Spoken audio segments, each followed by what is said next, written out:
Okay, the one that got away, episode 2.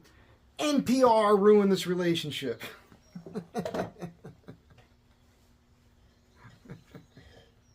I think this will be entertaining for you guys. Excuse me, huh? Yeah, you think it's mustache wax, but it's not. It's my own joke. Remember, you heard it here first. Okay, so maybe that's really why the relationship failed. I was watching Gutfeld last night. Gutfeld! Exclamation point! If you're not watching that, I recommend you watch it. It's the only show I watch anymore on Fox, and it's like the only late night show I watch, and it's pretty informative because they cover what's going on, and there's a panel that rotates all the time, and they have a lot of different people on. There's always women on, and people of color, and all that good stuff, and it's entertaining, very funny. And last night, Gutfeld's monologue was, he started off with some jokes, and then he got into this NPR story. And so some guy who's been with them for a long time came out.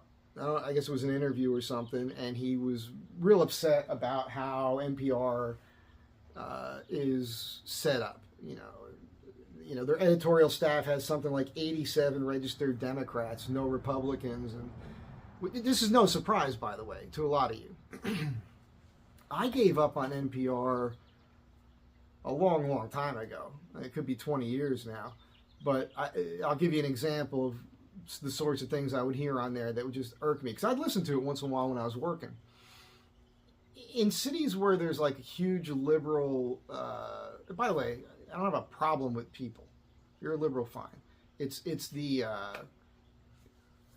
just back up what you believe with reality. That's all I ask. That's all I ask. So, because I can agree to disagree with people.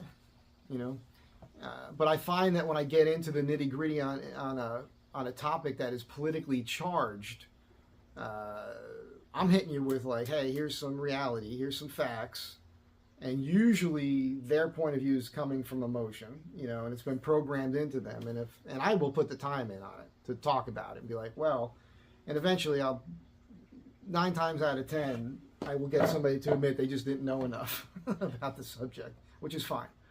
But I remember listening, this was during the Iraq War, I think, you know, and they had some people on NPR there talking about it. And the thrust of it was, hey, man, there was one major highway in the country, and they were complaining that they weren't letting the people who lived there use the highway. But they had nobody there from the military to explain why the military wasn't letting civilians use that stretch of road. It's because the enemy doesn't wear uniforms, man. And they go out there and they bury IEDs and then they blow us up and they kill people. That's why, you know. But there's never any common sense there. They select a narrative, they go after that and they stick to it.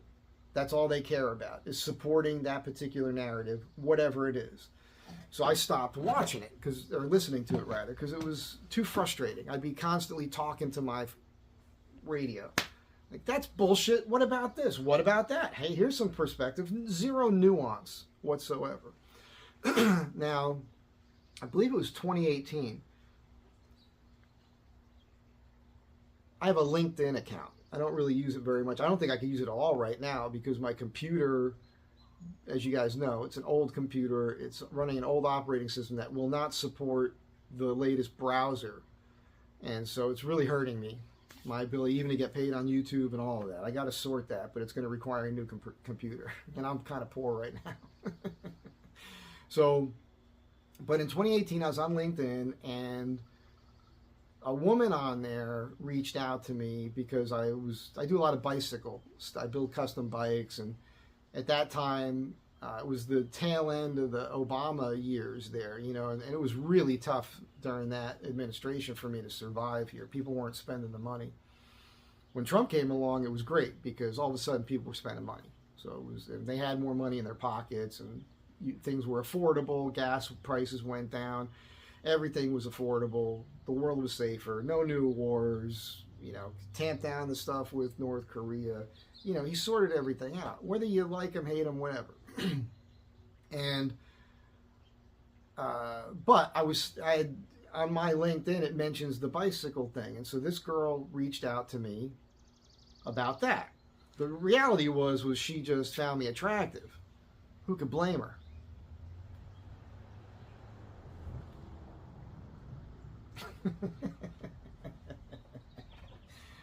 She found me funny too. So anyhow, we start talking on the phone because I was just trying to play it up like, hey, I'll help you fix this bike. It was sentimental to her, and but right from the jump, man, I found her to be extremely attractive. As a matter of fact, I just spent like 20 minutes or more scrolling through my Facebook photos to find pictures of her this time, which I'll post right now.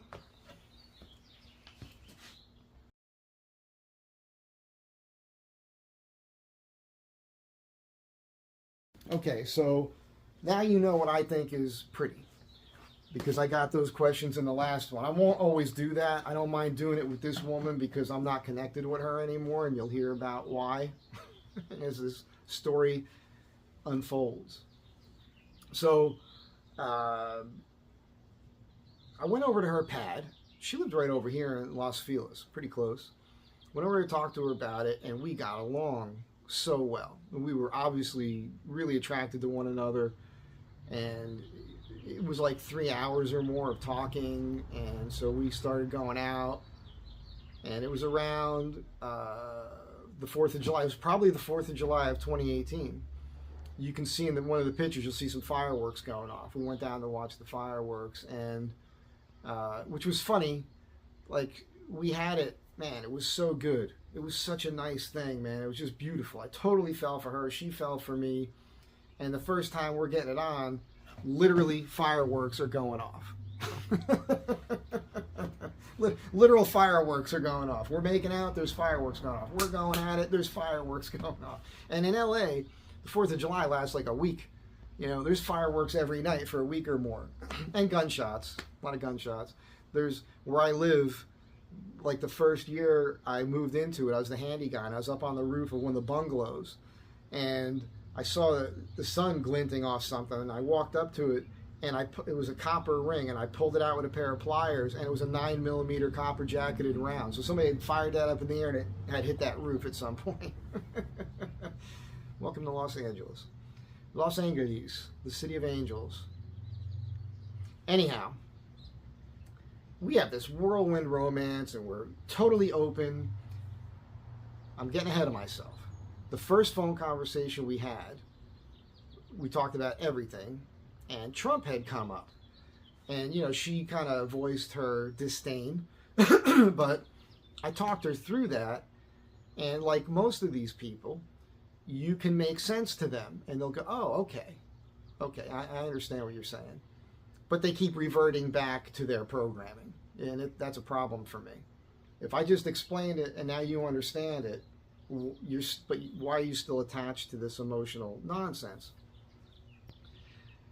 And then we started dating and everything, and it really never came up. I certainly didn't bring it up, but other things would come up, and she'd get mad at me sometimes because I'm pretty good with history. I'm not even talking about the current events. I'm talking going all the way back. I've got some pretty extreme beliefs based on research I've done.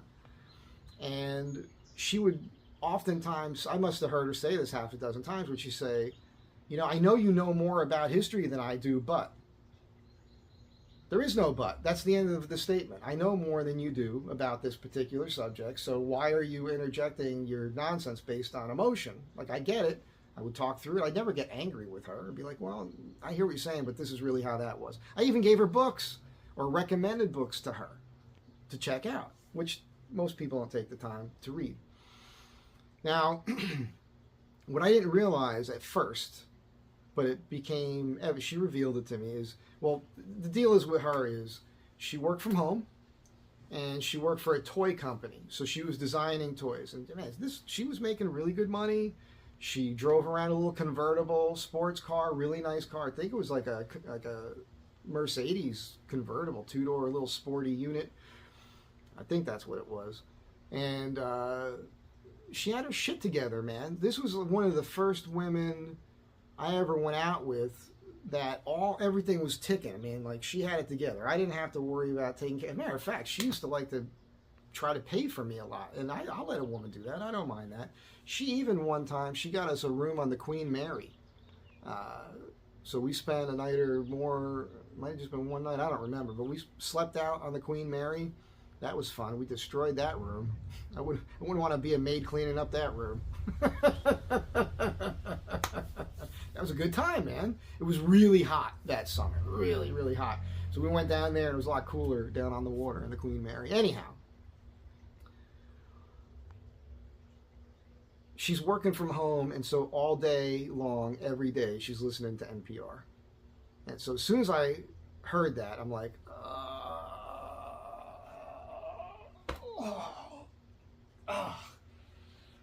fuck. Shit. That's, I was not going to break her from that habit, man, that bad habit. So I got in the habit of listening to NPR again. And on the days where we didn't hook up, you know, we talk on the phone, and I'd say, hey, listen to NPR again today, right? She says, yeah. I said, you heard this, right? She said, yeah. I said, well, here's why that's wrong. So I had to do this with her every single day. Break down what they're saying and explain to her why it's not correct, right? And how there's zero nuance going on here. Don't you think it's odd that there's not a rebuttal? That there's not an alternate point of view coming at you? You don't have somebody else coming from here and saying, or giving you a little bit more information? Well, you know, or just the nuance. You're like, well, that's because of this. This is why. You know, it's a funny thing when it comes to the Trump thing, because he's always been a part of my life. I'm from New Jersey. And the thing is, the graft in Washington, you know, like, it starts at the most basic level in every little community. It just exists. And when you have to understand, like, that guy became a super wealthy, successful real estate developer, right? He's got buildings and properties all over the globe with his name on it. And for him to get that going in the first place, he's got to go in and deal with the powers that be. So he'll go to the local government and say, I don't want to pay taxes on this for X amount of years, and here's how it's going to benefit you, right? So because, first of all, everything he buys, he's paying taxes on everything, right? So there's that. But there's the other thing is, you build a building, all those rents, all those people are paying taxes. Now there's jobs and everything else. So he infuses the local economy and the business and the government through all the people that come to the things he builds. There's a lot going on there. But even to get those things done, he's got to grease people to get these things done. And it wasn't Republicans. I'm not saying Republicans don't do this. You look at Nucky Thompson, go all the way back to the 1920s, you know, in Atlantic City. But in Atlantic City, that's always been, as far as I know, since him, going back to the 20s, it's always been Chicago, New York City, big cities, most of them been run by Democrats forever, and they're kind of falling apart, you know. So that's what you, in the mob, everything that you got to deal with to get something done in New York City, he did it, and he made it happen. And it's not easy to do that. So I'm just saying. So this is a position that she was putting me in because she was listening to NPR all the time. But we were open about it all. I thought we were getting along great. And we really opened ourselves. We told each other that we loved one another. But that's right from the beginning. I said, look, you know, there's that quote, kind of a phrase from one of my favorite movies that I can't think of the name of right now. True Romance, you know, let's throw caution to the wind kind of thing. And because it was like that sort of romance, you know, and who doesn't love Patricia Arquette in True Romance? Oh my God, what a darling. Oh, wow. So this girl had those qualities. And she wasn't a whore with a pimp or anything like that.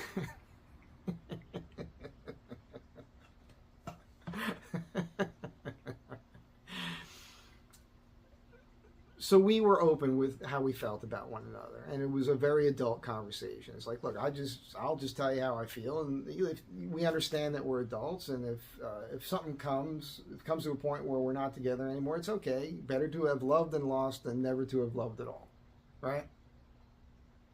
That's the way you should be living your life. Now, I will break off here a little advice for people if you're younger with heartbreak. You're going to get over it. You're going to get over it. So knowing that you're going to get over it means you can choose to get over it sooner. Just put that away in your head, and when the time is right, you'll hear those words, and it'll help you out. Because I went through plenty of heartbreak in my life, and it wrecked me for huge periods of time. But as I got older, that period of time to get over the heartbreak, now it's like I just make a decision to get over it, and I'm over it. It's still there. It bothers me a little. But again, I tend to focus on the positive. So the problem became not with her and I. It became what became a problem was her friends, because of social media and the things I was posting at that time. And at this time, I was working with Sabo, and I was climbing billboards in the middle of the night and changing them around. You've heard me say this before. I'm literally the guy who changed the billboard from Once Upon a Time in Hollywood to Once Upon a Time in Pedowood. I put Jeffrey Epstein's head. This is before Epstein was even in the news with all the stuff that happened with him. We put Epstein's head over DiCaprio's head. We put Polanski's head over Brad Pitt in the car. It's a great thing. I think I got a picture of that. I'll show you that right now. Maybe a couple of them.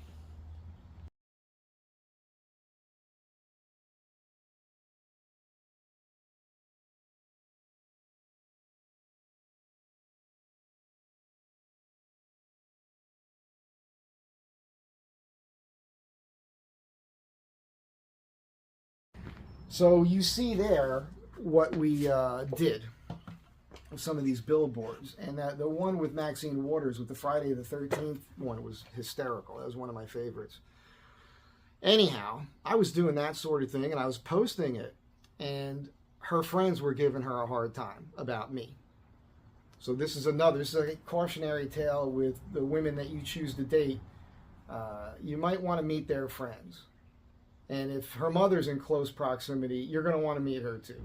And you're going to want to see what those relationships are like, because you could dodge a bullet by seeing that right off and then choosing to pull away, because it's not worth the aggravation sometimes. You know, I thought what we had was strong enough, but it wasn't. We didn't know each other that long. Her relationship with her friends was much stronger. And so she ambushed me one night. And it was kind of a bummer, man. I went to her place for dinner. The plan was meet her at her place, then walk to one of these restaurants over, I think it's Vermont, over there in Los Feliz. Plenty of nice places to eat. And so I get over there, and I felt like something was up, because when I got there, she wasn't yet ready, and she was in a robe, and I mean, you saw what she looked like. She was hot, and everything about her, man, did it for me. And I'm seeing you in a robe. I'm ready to go, man. She's like, let's go to dinner first. I'm like, no. It's better to work up an appetite first. Ladies, just so you know, always better work up the appetite first. Get into it, have a good time, put a smile on both your faces, and then go out to eat. That's the way to do it. Because then after you eat, you have a couple drinks, you go home, you get to do it again. You get to do it again. If you're with the right guy, you should be at least half Greek. So I was a little bummed. She didn't want to get it on. I'm like, all right, I can wait. I'm a grown man. And we walk to this place to get something to eat, and you know, we have a nice time. We're out in public, and this was the thing. She planned this because she starts bringing up my social media. And her first thing was like, don't you think that some of the stuff that what you're posting is alienating people? Because she was looking at it from a business perspective, because I have the Mike Z Design Facebook page as well. And my answer to that was, well, okay, but for every person that might not want to follow me because of what I post, you know, there's 10 more people that are now coming in because of what I'm posting. Because people keep saying it's half the country, no, it's not half the country. it's probably way over 70% of the country that support more of a Trump presidency or conservative-minded, smaller government, better oversight, less regulation, lower taxes, no new wars. You know what I'm saying?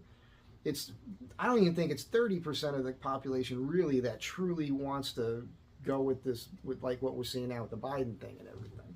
So I'm just saying, I think that's how it really is.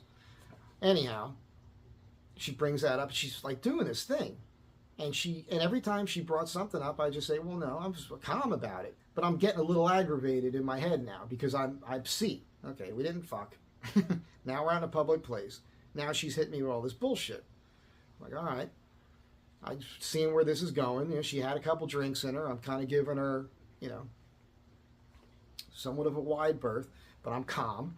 And she'd bring up this point, she'd bring up that point. And it got to the point where she started raising her voice because it was frustrating. Because what I didn't know was, in her mind, like I said, her girlfriends are on her case about me.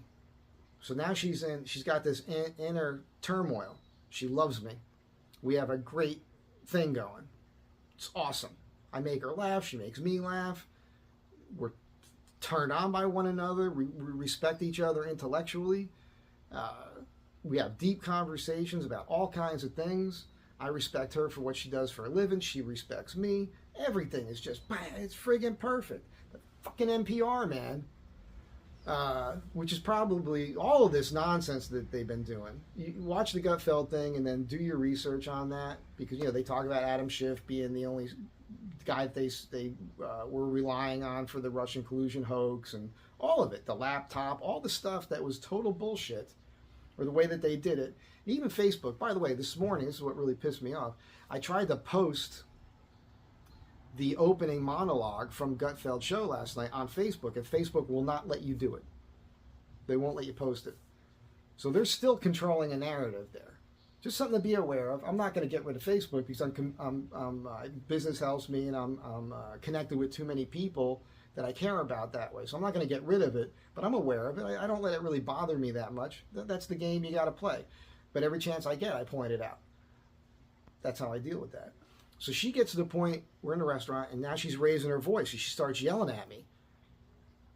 And when I make a decision, I make a decision. I'm not wishy-washy. My decision was, this shit's over right fucking now. That's what I said to her. I said, hey, this is over. We're done. I got up and I walked out. And I walked just past the front of the business. I stopped, I stood there, I turned around. She came walking out with her head bowed. And we walked back to her apartment. Not a word was spoken. We get in her apartment. I had a few things at her place. I picked it up. I looked her right in the face. I said, I fell in love with you. All right? But now it's over. And it's over because you can't get it through your head. This is just how this is. And I said to her at that point, I know this isn't you, it's your girlfriends. You need to make a decision what's more important for you. And I left. I walked out. I went down in my car. What was I in?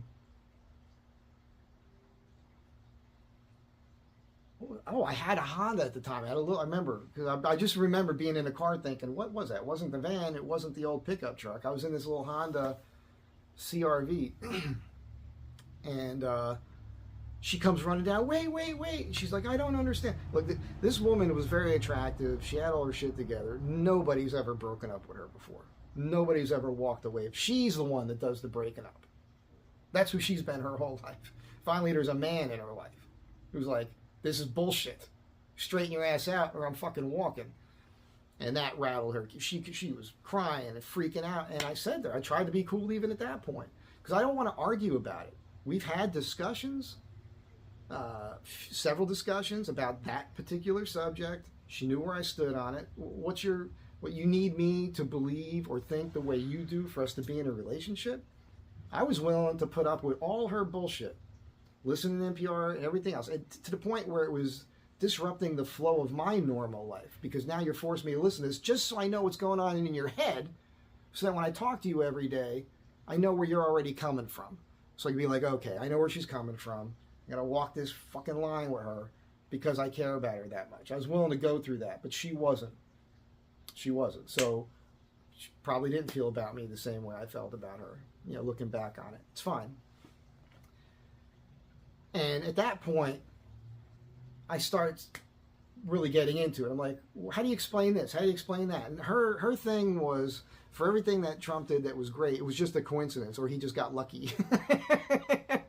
Like, she knew things were good under him, but she couldn't let herself accept the fact that he was doing things to make things good. It had to be because of something else. Couldn't have been him, because she's listening to NPR all day. And that was the end of it, man. I just left, and it was over at that point. Just like that light going off. So that's the end of this video. Hope you guys enjoyed it. Have a great day. Be good to one another. And I'm still on the market, you know, but you know what my issues are. Again, this is me. I'm pointing out my own issues, right? I'm not trying to say she's the total bad one here. Maybe I could have just changed my mind and become dumber to keep that relationship going. Wasn't worth it to me. You guys have a great day. I'll catch you in the next one.